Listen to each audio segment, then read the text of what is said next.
આપ જોઈ રહ્યા છો ગુજરાતની number 1 news channel news 18 Gujarati. આપણું ગુજરાત સાથે હું છું સિદ્ધાર્થ ધોકિયા। મહત્વના સમાચારથી શરૂઆત। ભાવનગરમાં વીજળીના કડાકા સાથે માવઠું થયું છે। શહેરના અનેક વિસ્તારોમાં ધોધમાર વરસાદ પડ્યો છે। બપોર બાદ શહેરના વાતાવરણમાં અચાનક પલટો આવી ગયો હતો અને પલટા બાદ માવઠું થતા લોકોને ગરમીથી રાહત મળી હતી। અનેક વિસ્તારોમાં વરસાદ થયા હોવાના સમાચાર છે।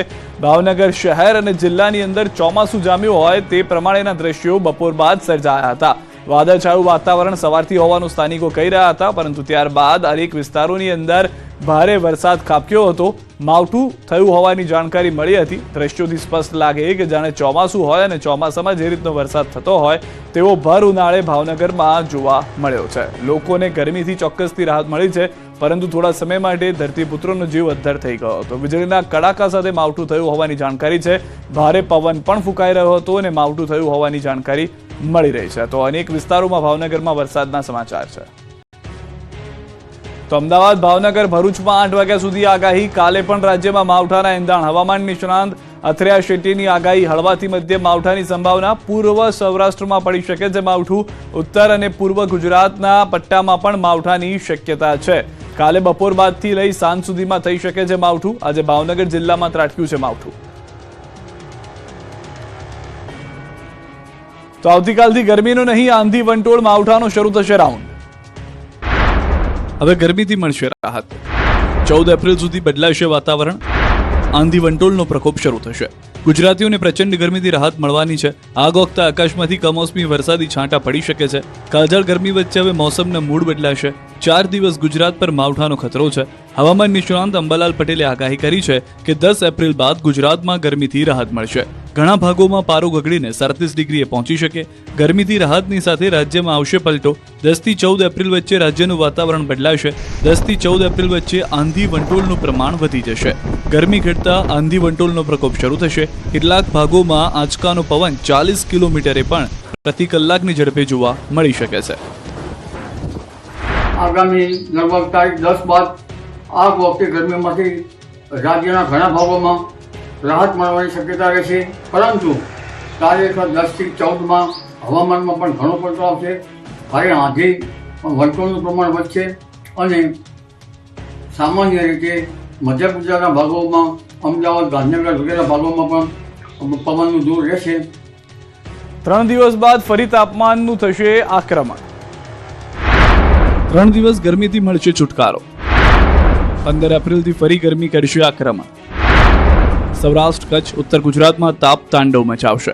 ગુજરાતમાં કાળઝાળ ગરમી પડી રહી છે। તાપના આક્રમણથી લોકો તોબા તોબા પોકારી ઉઠ્યા છે। માથાફાડ ગરમીથી જનતા ત્રસ્ત થઈ ગઈ છે। મોટાભાગના શહેરોમાં તાપમાનનો પારો 43 ડિગ્રીએ પહોંચી ગયો છે। ગરમીએ રાડ પડાવી દીધી છે, પરંતુ હવે ગુજરાતમાં તાપનું ટોર્ચર ઘટવાનું છે।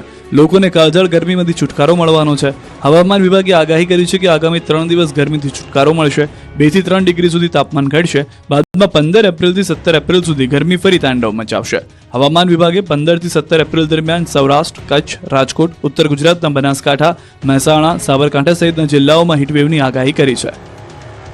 मतलब 11-12 तक आपका 2 से 3 डिग्री सेंटीग्रेड डाउन होगी, फिर ग्रेजुअल राइज होगी 2 से 3 डिग्री सेंटीग्रेड।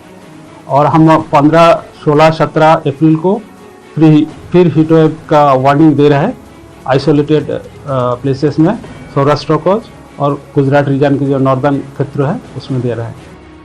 અમદાવાદના ખોખરામાં આગ લાગતા લોકોએ જીવ બચાવવા 50 ફૂટ ઊંચાઈએ મારી ચલાઈ।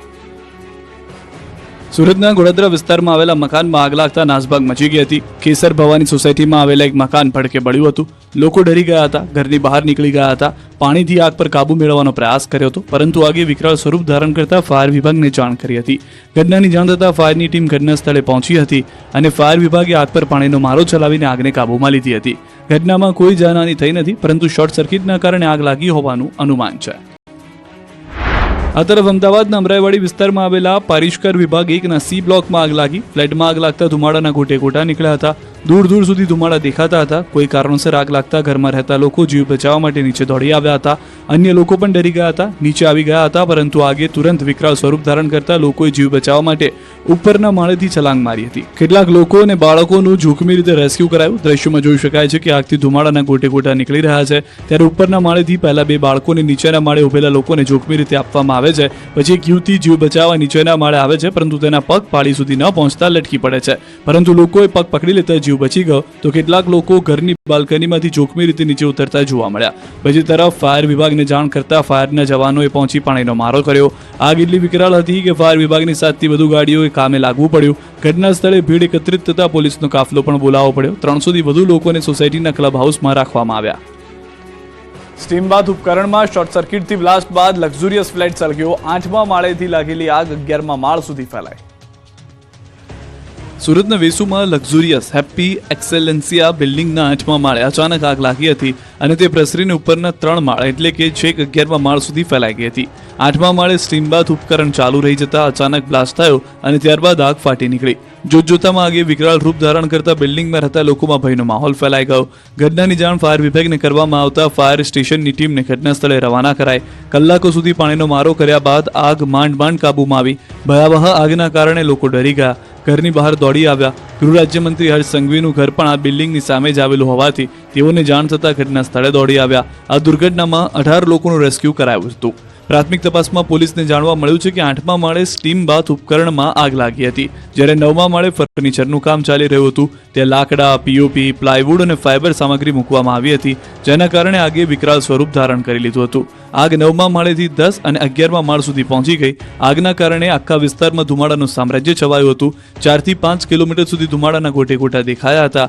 આગની ભયાનકતા આકાશી દ્રશ્યો પરથી જ લગાવી શકાય છે અંદાજ. આગ એટલી ભયાવહ હતી કે કરોડો રૂપિયાના ફ્લેટ બળી ગયા, અંદરનો સામાન બળીને રાખ થઈ ગયો, અંદર કશું બચ્યું જ નથી. ઘરની દિવાલો અને બિલ્ડિંગ પણ કાળી થઈ ગઈ છે. સુરત પોલીસે ડ્રોન ઉડાડીને તપાસ શરૂ કરી હતી. ડ્રોન મારફતે આગની ઘટનાનો તાગ મેળવાયો. દમણમાં ગેસની લાઇનમાં લીક થતા આગથી મચી દોડધામ. દમણના રીંગણવાડા વિસ્તારમાં ગેસની પાઇપલાઇનમાં લીકેજ થતા આગ લાગી હતી, જેના કારણે આસપાસના વિસ્તારના લોકોનો જીવ અદ્ધર થઈ ગયા હતા.